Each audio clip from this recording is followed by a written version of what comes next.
talks. We're here for what actually lasts. This is the long game, where PR meets relationship marketing. Real talk, real leaders, and real results. We're cutting through the noise to show how credibility, connection, and consistency builds brands that endure. So whether you're an overwhelmed digital marketer, a business owner trying to stand out, or a thought leader ready to just level up, welcome to the long game. Because building something that lasts takes heart. So let's welcome your host, Jeremy Knopf and Jessica Suter. Let's go. Yay! Happy Tuesday. It is long game day, and today Jeremy Knopf and I are super excited to welcome you back and to talk about finding the stories that you want to tell. We know we've seen it online all over, where the best people that get engagement are storytellers. But how do you get to something that is worthy of listening to, worthy of connecting with? Because we can all spot the BS if it's not aligned. So we have the story catcher himself as our guest today, the one and only Chad Peterson. Welcome, Chad. Hey guys, how are you? Good to see you, brother. Good to see you. Good to see you. It's been a minute. And for those of you wondering, that is not a fake background. That is really his real life background from the backyard of his house. If you want to call it that, I would call it a beautiful landscape area, mountains and rivers and everything that you could ask for. And where are you located at right now, Chad? I live in a small little town called Baños de Agua Santa, Ecuador, down in South America. That is amazing. It is beautiful there. If you look really closely, you can see some hobbits taking a ring to Mordor in the back. There's some little small caves on the side over there that kind of look like a place where they live. It's funny. And Chad, I know we've known each other for many, many, many years. And you talk a lot about catching stories instead of just creating them, but catching them from being aligned with creating them. But what does that mean to you, and why do so many brands miss the stories already happening around them? Yeah, so I think what happens quite often with most of us is we get caught up in the I need eyeballs. I think I know what people want to hear or what they need to hear. And so we create stories and sometimes even manufacture situations in our own lives that aren't truly aligned and authentic. They might sound vulnerable, but they're not real.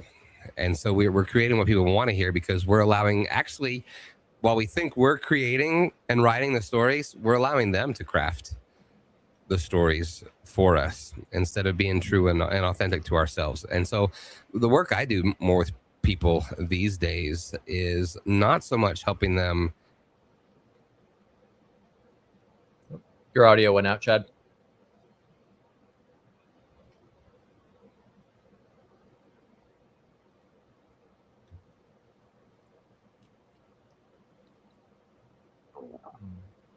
Oh, good. While he's finding that, just a quick heads up. He helped me craft some of my story and get comfortable with being vulnerable, sharing my story on stage at Social Media Week Lima for the very first time, like sharing a true, authentic story. And I had so many more people coming up to me saying that meant something to me, even though it wasn't the traditional like relationship marketing talks and everything that I do, but aligned it with like who I am as a person. So just want to give you a shout out for that, Chad, while you're getting your audio. I think he just froze too. No? We can hear you now, but now your video's froze. You can hear me? Yeah. Okay. Good. The great part now is you can hear me, but I can't hear you. So let's see what's on here. I'm sorry. When it works. All good. Yeah, Joanna says your background looks like a screen saver, but it's not. Uh-oh. So I can sit here and talk all day, but you can't ask me any questions at the moment. Huh. Weird. You want to, Chad, you want to try? Well, I guess you can't hear us anyway. It's okay. Okay, here we go. Let's see. Fingers crossed. Oh my gosh, guys. So this, talk about a real and authentic story. And this moment right now is absolutely a great one. All right.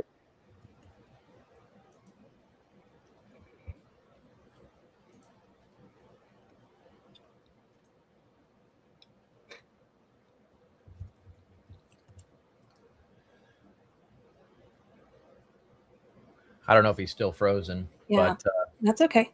yeah. Yeah. One of the things I wanted to say while we're waiting on him to sort out the tech issues is, man, he has a gift when it comes to stories. I remember when we were at the Innovate Summit, just when he's talking, it's just so damn compelling. Like you just want to sit there and just keep listening, and that's something that's incredibly rare. Most people, I hate to say it, but most people suck when it comes to telling a story. Absolutely. And you can tell it's genuine, when it comes from life experiences, but he takes you along for the ride. And I think that's one of the important things too, is like when you're crafting and telling a story, people can tell whether it's like phony or not. As Chad was mentioning, like when we were backstage before hopping on. Okay, I can hear you. All right. We can hear you too. We can hear Beautiful. Hear me okay? Hopefully, I had to switch to the mic in my earbuds. Hopefully the river's not too loud. No, we can't hear the river. You're good to go, man. All right. So I'm just going to move because it's absolutely pointless at this stage here. Let's go back to where we were. I missed everything you were talking about. I'm sure it was incredibly good. I think Jessica started saying something about, we worked with crafting her story. But I think even back then, Jessica, I was at a place in my own journey, right? So let's be real. I was at a place where I was still buying into the vulnerability. Let me tug at your heartstrings, right? To connect in the story. Now, if you and I were to work together, we would focus even more on ensuring that the story you were crafting and what was being uncovered as we talked was aligning with who you really were, or who you truly are, right? So it's one thing to pull a story out and somebody's being a little emotional, but it's a whole different thing when somebody is truly aligned with who they are. And so I spend more time now helping business owners, and not just business owners. I work with a lot of people who just struggle with feeling like they're not enough, like their story doesn't matter. Or they wake up and realize one day, I've been living everyone else's story. I've been mom, I've been husband, wife, I've been churchgoer, I've been business owner. And I've allowed all the stories and the things that were expected of me based on the stories I've told myself and I've heard from everyone else to cause me to become a performer instead of a writer. And I think that's what most of us, mostly subconsciously, spend our time doing, is we're performing constantly on stage to try to entertain the people in the audience, when the real power comes when you take back the pen and you're the author of your own story. And when you can find that alignment, then magic starts to happen. If that makes sense. I love that. And there was something you said about people not thinking that their story matters. And that lines up a lot also with a lot of people who don't think they have a story. And I found that when they think they don't have a story, it's because they think their story doesn't matter. So what advice do you have for someone who's in that situation where they either think that their story doesn't matter or they just don't think they have one? In reality, we all do have one. So what advice do you have for pulling that story out? And, well, not just pulling it out, but finding the right story and then pulling that out. Yeah. So typically there would be some questions I would probably ask before we got to that point. But usually when somebody says, my story doesn't matter, I need to have a better story, I ask them, what would make your story better? What would make your story better? And then they usually come up with stuff, and to be honest, it's a bunch of baloney and it's malarkey. Or I ask them, well, what makes a story good? What makes the other people's stories that you're comparing yourself to better? And then we sit and talk. Mostly I just listen. Well, how did you get to this point of feeling like your story didn't matter? And then they tell me this incredible story of what they went through that caused them to feel like they don't matter. And I go, usually, wow, I felt that. I resonate with that. I'm sure lots of other people would too, because the story you just told actually does matter. And that's exactly what you did for me. Like I said, when we worked together, I know it was the first story that I was telling was, I want to have a perfect presentation, and I'm looking, comparing like, oh, it's a Seth Godin or whatever. Like they're just so polished and smooth. But like, well, he is really polished and smooth with everything and does a great job telling stories. But you got me to get comfortable saying the uncomfortable stuff that then once I shared it at Social Media Week Lima just a couple years ago, like you were like, hey, that was great. And then other people were coming up and connecting with me and sharing their stories back that then built this relationship. Then I got comfortable talking about, different health issues, anything that was going on before, and with people in the business world, but then connections were formed over it. No, absolutely. And then, if you talk about Seth Godin and these other people, they're so polished and smooth. I would ask you, well, who decided that? Mm-hmm. Who decided that what they're doing is polished and smooth? Who told you, and what made you decide that what they're doing is better? And I would listen to what you had to tell me. And as you told me that, your answer to that, you would actually start to uncover stories that you're telling yourself that are probably causing you to deal with imposter syndrome in some way. And there's usually a root behind that. And so we start to orient, right? We start to slow down. All right, let's slow down and let's sit in the story as it is right now. Okay. And as we do that, as we orient, then things start to reveal themselves, which then allow us to imagine other possibilities. So then we start telling ourselves a story from a different point of view. I might say, well, Jessica, tell me about a time you did share your story, maybe not from stage, and that somebody gave you positive feedback on it. Like, has anybody that ever happened? Yeah. Oh, tell me about that. Well, great. Were you polished and smooth? No, I don't know. I wasn't really worried about it. I'm just telling my story. Oh, interesting. Well, what if you did that? Let's imagine you doing that on stage and retelling yourself the story. Not that I'm not polished and smooth, but that what I have to say matters because I am who I am and I have value, right? So then we go and we try to execute that thing and we integrate it into our lives until it becomes normalized. It becomes our new normal, which also, if you line all those up, spells origin, which is actually what we try to do at Storycatcher, is to get you back to who you originally were meant to be. So that's kind of a quick fun little rundown of how it might sound in a conversation. You mentioned people comparing their story to other people's stories. And I think that's a huge flaw that we all have. I think part of it ties in with the imposter syndrome.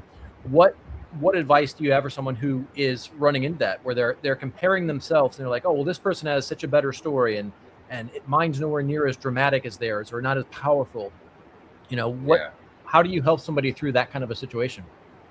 The first thing I would do is if somebody came and they said what you just said, I would tell them, first of all, it's not a flaw. It's normal. It's just, unfortunately, a part of us is wired that way to constantly compare ourselves, right? And so how do you get past that? The first thing is by just really learning how to sit and be present in your own story. Learning how to just sit and be present in your own story. One of the things this is, I think, where it really starts for people. To get rid of the comparison is a phrase that I say over and over and over to myself and to people I work with. In fact, I'll message them in the middle of the day. I'm like, hey, have you reminded yourself of this, right? And it has to do with becoming present right now, right? Let's get a little woo-woo if you want to call it that, right? But that is this phrase, right now in this moment, I'm enough. Not because of anything I've done, but because I exist. And we learn first how to be present right now. Because comparison usually happens because we let our minds go to the past or the future. We're comparing ourselves to things that have happened in the past that we screwed up that other people did right. Or we're comparing ourselves to things that other people we think are going to do well in the future based on some track record, or things we might do wrong because of things that we've done in the past that we think are going to project themselves in the future. But the truth is, right now, in this moment, right now, there's nothing wrong. There's nothing screwed up. There's no mistakes. There's no success. There's no failure. There's just now you being enough in this moment. And when you can bring somebody back to that and they can start to recognize when their brain and their mind is allowing themselves to tell them fiction, they can come back and take back the pen of their story and say, no, that's not my story.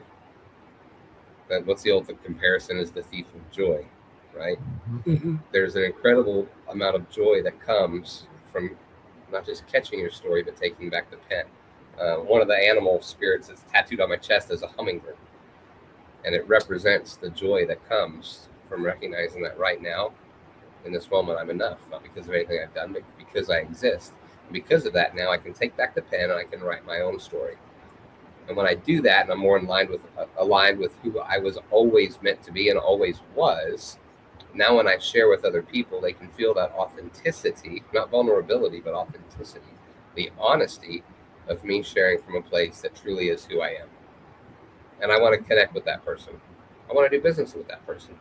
If Jessica preached relationship marketing, but her body language, her energy, her vibe, and everything you saw about her when you were around her, and you read between the lines of her post, and you saw she hates people, right? Which I know is not true, because Jessica is incredibly aligned with her true self, who she is, and her own story. But too many of us aren't, and we're just out there trying to create stuff we think people are going to connect with just because we think it's going to connect with them. So we're telling stories, or we're reading more into our story than there really is because we're trying to find the connection. Yeah. I love that, because I feel like once you're comfortable with your story, then you feel comfortable sharing it. Like you said, it doesn't have to be on stage. It can be there. It could be online, it can be first and foremost in person, connecting with people, because that's what's going to build that relationships. That's where people are going to remember you. Jeremy was saying a little bit ago, like, you're an incredible storyteller because you are aligned with who you are and you tell genuine stories. And, when you speak about loving karaoke, that's the truth. I know when we were walking back from, where was it, AI Marketing World or the Innovate Summit, one of them, like, as soon as you seen a karaoke bar, you were running in there and doing that. Like, Chad is who Chad is, and so people know that, and they know the kind of person you are.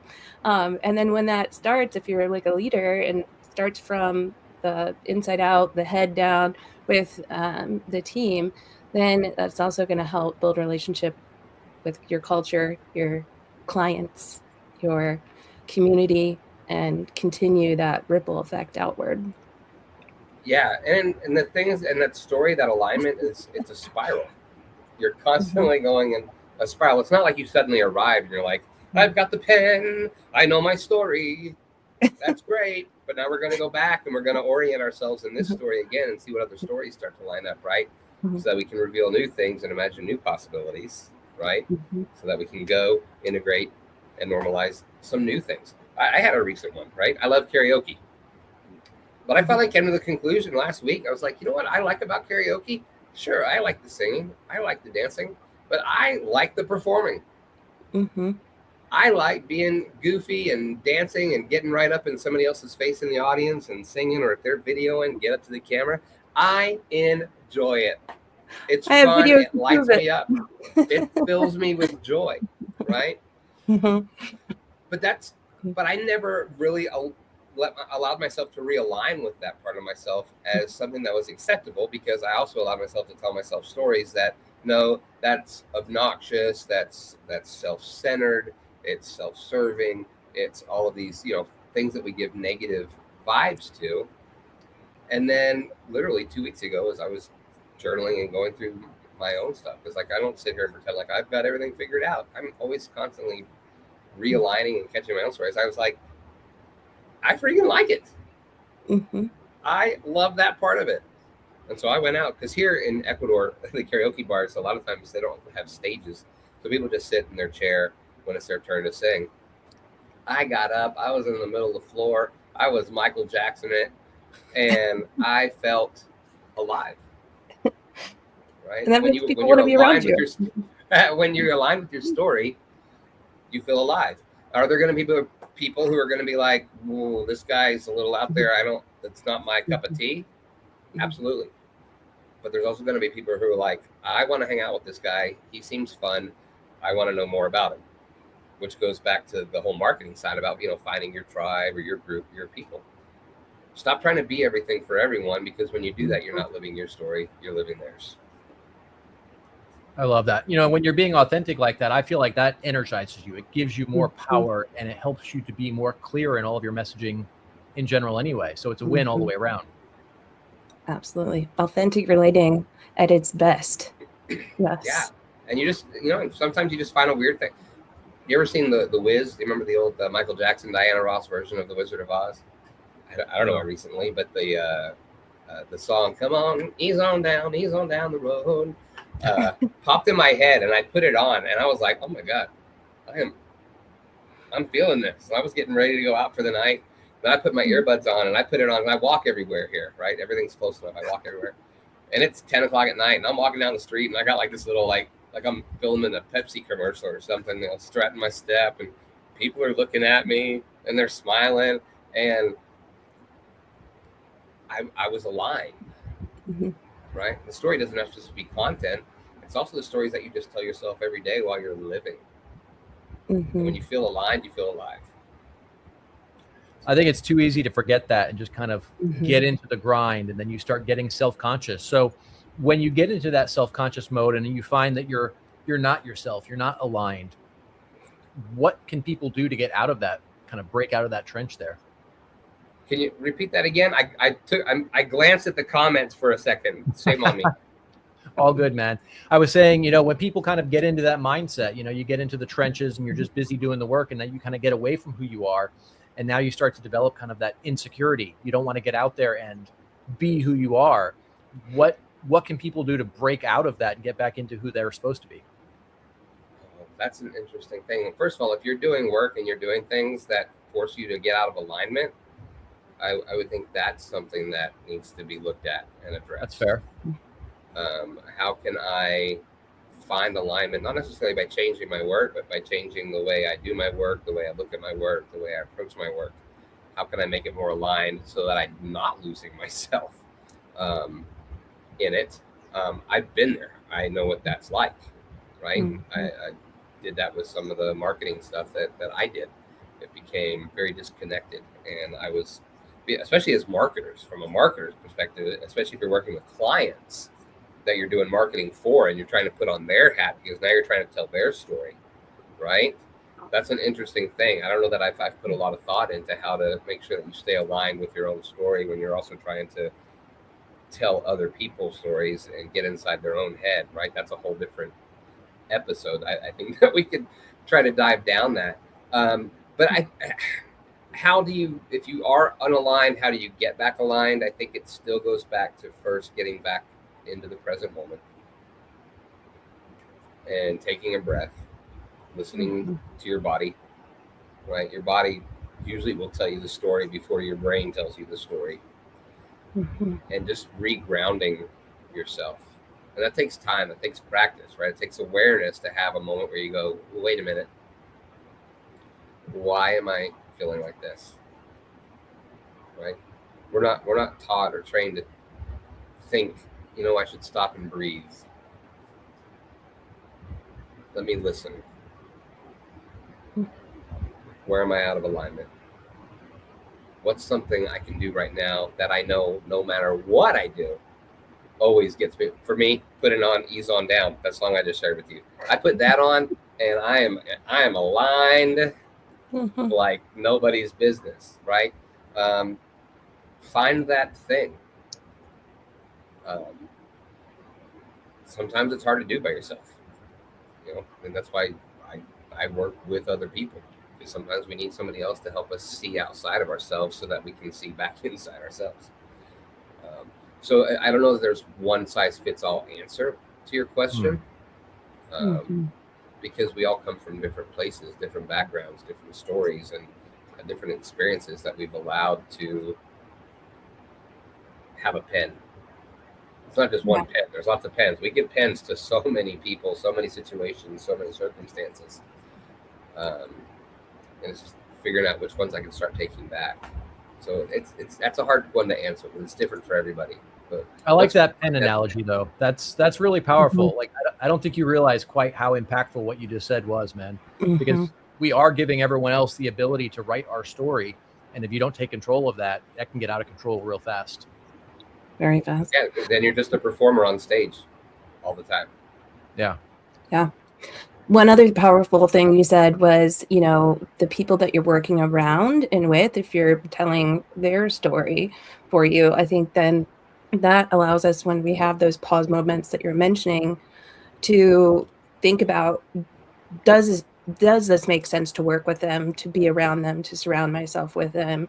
We're not trying to be everything to everyone, but really aligning, like you had mentioned before, with who you can, feel your best self with and be dancing down the street with. Yeah. So. And that's a great ideal. And look, but I also get it. There's people who are probably listening right now who also have a story going on in their life and their business where right now they may not feel like they have that luxury, right? Maybe they really need the income, and so they're having to make a sacrifice and work with somebody that really just, they feel it hard and they really don't want to. I also get that. I want to make sure that those people are heard and seen and recognize that, hey, that there's sacrifices and things that we do, that we put ourselves in situations maybe we don't want to because we're trying to take care of our family, because we're trying to do these things. But there's still the ability, through taking a time out, figuring out how to realign, that there's a way out of it. There is a way out of it. Don't feel stuck, right? You're going through it. I want people to know that as a story catcher, I understand. I'm not going to tell you when one door opens, one door closes, another door opens. I had a friend, he used to always say, but nobody talks about the hell in the hallway, right? And so sometimes it's hard to find that other open door, figure out where it is, or if it's the right door. So those of you out there that are watching that maybe you're in that situation, know that we see you as well, and we get it. And it's hard, but there is an alignment out there that's going to do magic for you. It just may take some time. So I don't want to sit here and paint this pretty picture, right, that everything's always roses. Not all of us have that ability to just work with who we want to, but we can get there. Amen. Agreed. Where can people find more about you, Chad? And while you're sharing that part of your story, if you guys have questions for Chad, please drop them in the chat here. Also, we'll be recapping this and on Now Marketing Group's The Long Game, which I'll share in the chat here as well. Yeah, Chad Peterson, which, by the way, it's S-E-N Peterson. On Facebook, I'm on LinkedIn. LinkedIn's just not my jam. The story I would tell is I'm not good at LinkedIn. No, I just don't like it. Like, it doesn't light my fire, so I've chosen not to do it right now. So, and you know what? That's okay, because it's my story. Instagram at The Real Story Catcher, and of course, thestorykatcher.com. It's a fantastic website that Jessica's team actually designed and created for me. And maybe, Jessica, later there was a link I sent you that had an actual link to where you can book a free, it says 30-minute, but I'm going to give you at least an hour, because when I do a discovery call, we're story catching. I'm not here to sell you anything. I want you to leave with some kind of impact and something that's life-changing. So I know I can take at least, I think I can take 10 right now. So the first 10 people who can get on the website and want to book a free call, I've got some slots open for a free story catching call. And then I think, Jessica, in a few weeks at the end of February, I'm doing my first retreat, my first journey here in Baños. We're going to be rafting and doing bicycle tours to waterfalls and reconnecting with ourselves and nature and the mountains. It's going to be fantastic. And I actually have 2 spots still available in that, if somebody wants to have a crazy life changing experience. And if you can't afford it, I will figure out a way to make it work for you. So one last thing I will say is there's a lot of coaches, and the world needs them, the 10x your business coaches and all those. I am blessed to live in a place where my life is maybe a little more affordable because I live in Ecuador. And because of that, I feel called to help other people catch their story, to realize that who they are in this moment is enough, not because of anything they've done, but because they exist in a way that they can afford it. Because I'm not looking to get wealthy and rich. I want to change lives. I want to connect with people. So if you have ever been in a situation where you thought, I've seen coaches, I can't afford coaches, but you feel out of alignment with your story, reach out to me. I'm going to make it work because I've had too many people who showed up for me, and I want to show it for you. That's awesome. I love that. You are one of the good ones, Chad, for sure. Super thankful to have you as a friend and on here on the show. Thank you all for tuning in today. Again, we'll put that recap, and then I'll drop Chad's link here in the chat and in the recap blog as well for that coaching session. So that's super generous of you. Thank you, Chad. And thank all of you. We'll be back here next week with Sean Q, so you won't want to miss that one. He's amazing. And we'll see you next Tuesday at 3 p.m. Eastern Standard Time. Bye, everyone. Take care, guys.